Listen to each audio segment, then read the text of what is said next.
2024년 11월 26일 데일리 리포트 시작하겠습니다.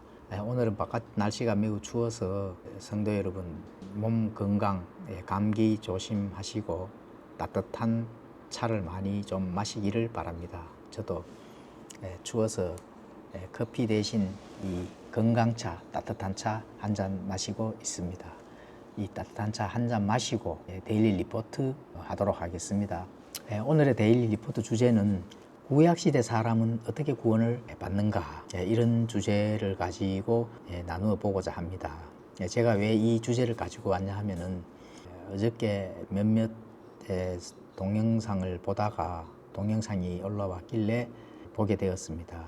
근데 이제 표준 킹제임스 성경 번역자 윤경원 목사가 새로운 구원 교리를 등장시키고 가르치길래 잠깐 들어봤는데, 구약 성도들이 받는 구원은 행위로 입증되는 믿음으로 구원받는다. 그리고 구약의 구원 방법과 신약의 구원 방법이 다르다. 이렇게 가르치고 있더라고요. 킹제임스 성경을 간판을 달고 교회를 하는 말씀 보존 학교에는 구약 사람들은 믿음 플러스 행위로 구원을 받는다, 뭐 이렇게 르크만 목사의 그 교리를 그대로 답습해서 가르칩니다.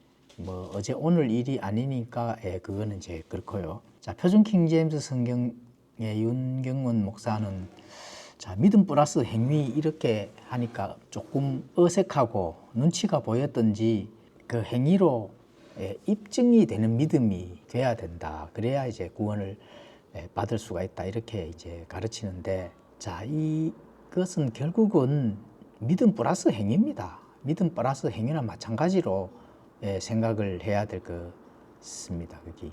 결국은 믿음 플러스 행위나 마찬가지 교리를 살짝 방향만 틀어서 돌려서 이렇게 가르치던데 정말 말솜씨가 대단한 것 같습니다. 신약의 믿음은 선물이라고 하니 구약은 이제 그 행위라는 MSG를 살짝 첨가해서 행위 입증 믿음으로 방향을 살짝 틀어서 이렇게 가르치던데, 그 윤경원 목사님 그 방향을 그렇게 살짝 틀지 말고 그냥 믿음 플러스 행위로 구원을 받는다고 그냥 혼동 없이 그냥 그대로 가르치세요. 바로 전달하시면 되지. 행위 입증 믿음이라는 새로운 그 구동사를 만들어 가지고 복잡하게 그렇게 가르칠 필요가 있나요? 그래서 제가 믿음 플러스 행위를 이제 다르게 공식을 이렇게 정해 봤는데, 행위 입증 믿음 플러스 믿음 뭐 이렇게 구원이 이루어진다, 이렇게 공식을 한번 정해 봐야 될 것 같습니다. 그래서 구원에 대하여 많은 시간이 걸리는 그런 교리라서 기회마다 조금씩 나누어 보기로 하고요. 오늘은 성경에서 가르치는 핵심적인 것만 한번 간단하게 살펴보도록 하겠습니다. 자, 먼저 결론부터 말씀을 드리게 되면은 구약 성도들이든 신약 성도들이든 구원은 그냥 믿음으로 받는 겁니다. 자, 개신교 목사들은 믿음으로 받는데, 구약 사람들은 오실 메시아를 믿고 구원을 받고, 신약 사람들은 오신 메시아를 믿고 구원을 받는다, 이렇게 가르치는데 그 교리도 아닙니다. 그 교리도 아니고, 그거는 나중에 한번 다시 다뤄보도록 하겠습니다. 자, 성도 여러분, 구약이든 신약이든 구원은 오직 믿음으로만 받습니다. 행위가 절대로 들어갈 수가 없습니다. 그건 성경이 가르치기 때문에 그대로 믿으시면 됩니다. 구약이든 신약이든 믿음은 하나님의 의가 믿음에서 믿음까지 계시가 되어 있다고 가르치기 때문에 이 말씀을 믿어야 됩니다. 왜냐하면 아담부터 이브까지 지금까지 인간은 다 동일한 인간이거든요. 죄인이라는 것도 동일하고, 자, 아담에서부터 지금까지 모든 사람들이 동일하기 때문에 하나님께서 구원의 방법을 다르게 줄 필요성이 없다, 이렇게 보시면 됩니다. 다르게 줄 이유가 또 전혀 없죠, 당연히. 자, 아담의 인격체라 하면은 지정의거든요. 아담의 인격체, 그다음에 아벨의 인격체, 아브라함의 인격체, 다윗의 인격체, 사도 바울의 인격체, 이 인격체가 다르나요? 아니면은 이 뇌의 성분이 다르나요? 아니면은 이 사람의 육체, 이 물질, 이 육체의 분자가 다르나요? 똑같습니다. 다르다면 몰라도 같다면은 구약의 구원 방법이든 신약의 구원 방법이든 오직 믿음으로, 한 가지 믿음으로만 구원받는 그 방법이 같아야 됩니다. 그리고 성경은 같다고 가르치고 있습니다. 성도 여러분, 믿음은 베이스잖아요. 베이스. 이게 명사거든요. 자, 명사는 반드시 믿는 대상이 있어야 됩니다. 그 대상이 무엇냐, 이게 굉장히 중요하거든요. 그래서 창조에서 지금까지 믿음의 대상이 무엇인가, 자, 이거를 잘 확인을 하셔야 됩니다. 그 대상이 무엇일까요? 그 믿음이 명사이기 때문에 반드시 믿는 대상이 있어야 그것을 믿는 거잖아요. 그렇죠? 대상이 없다면은 뭐를 믿습니까? 그래서 그 대상이 무엇이냐 하면은 하나님이 계시하는 거, 하나님이 계시하는 그 계시는 하나님이 우리에게 전달해 주시는 그 계시거든요. 그 계시가 사람의 그 양심이 판단을 하고 또 그 판단을 했는 그 결정을 마음으로 결정을 해서 마음으로 믿는 겁니다. 사람의 양심이 판단하고 마음으로 동의를 하고 바로 그 동의했는 부분을 믿는 거죠.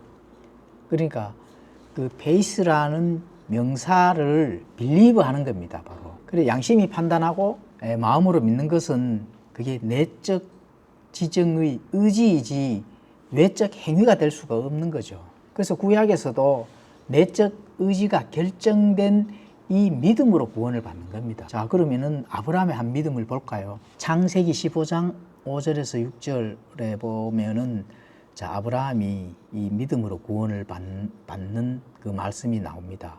자, 읽겠습니다. 그분께서 그를 밖으로 데리고 나가 이르시되 이제 하늘을 쳐다보고 내가 별들을 셀 수 있거든 세어보라 하시며 또 그에게 이르시되 내 씨가 그와 같으리라. 아브라함이 주를 믿으니 그분께서 그것을 그에게 의로 여기시며. 자, 하나님께서 아브라함을 바깥으로 데리고 나가시니까 이제 하늘을 너 쳐다봐라.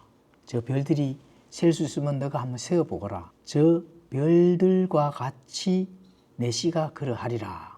이렇게 하나님께서 아브라함에게 말씀을 한 거거든요. 그러니까 아브라함이 주를 믿으니 그분께서 그것을 의로 여기셨다. 로마서 4장 3절에도 그렇게 기록이 되어 있잖아요. 그것을 의로 여기셨다. 이렇게 되거든요. 영어 성경에는 He counted it to him for righteousness로 이렇게 되어 있거든요. 그럼 it to가 가르치는 그것이 뭘까요? 그거는 하나님께서 아브라함을 데리고 나가서 말씀을 하셨잖아요. 그 바로 말씀입니다. 그 말씀을 아브라함의 양심이 받아들이고 마음으로 그 말씀을 믿으니까 결국은 아브라함의 안에 들어있는 그 베이스가 아브라함이 믿는 것을 하나님께서는 의로 여겨주셨다는 거죠.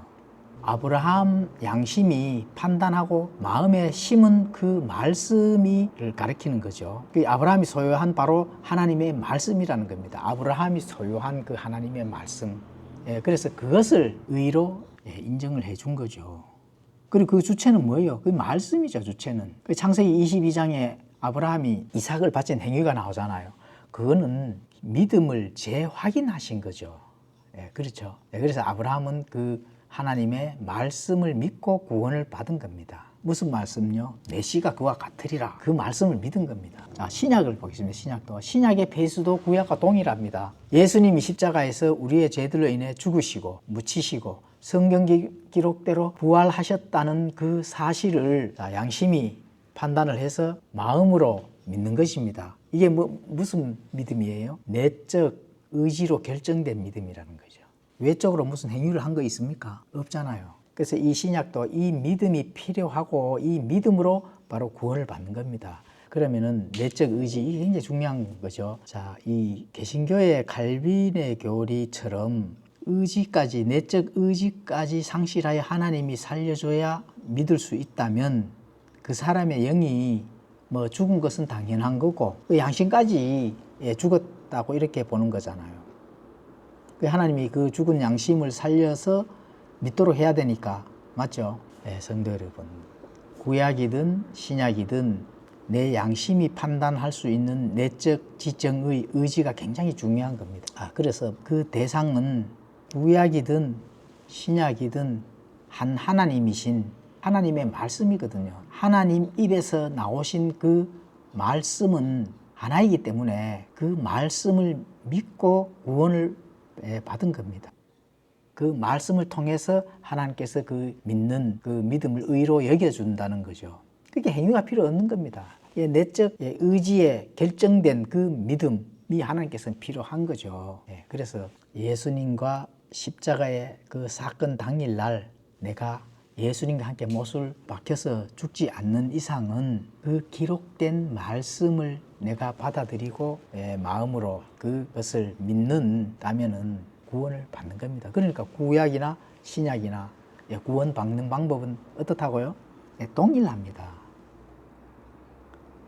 하나님은 한 하나님이시고 진리이시기 때문에 한 입으로 두 말 하시지 않는다는 겁니다. 그래서 하나님이 뭐라고 말씀합니까? 어제나 오늘이나 동일하시다 이렇게 말씀하시잖아요. 동일하시다 하면은 그 동일하신 분이 우리에게 주시는 그 말씀으로 우리는 구원을 받고 그 말씀으로 우리가 구원을 받은 이후에 선한 행위를 해 나가는 거지, 행위를 조금이라도 더해서 구원을 받는다면은 구원의 방법이 그렇게 나오지를 않는다는 겁니다. 구원은 오직 믿음으로만 구약이든 신약이든 하나님께서 어제나 오늘이나 동일하시기 때문에 그렇게 된다는 거 꼭 믿으시기를 바랍니다.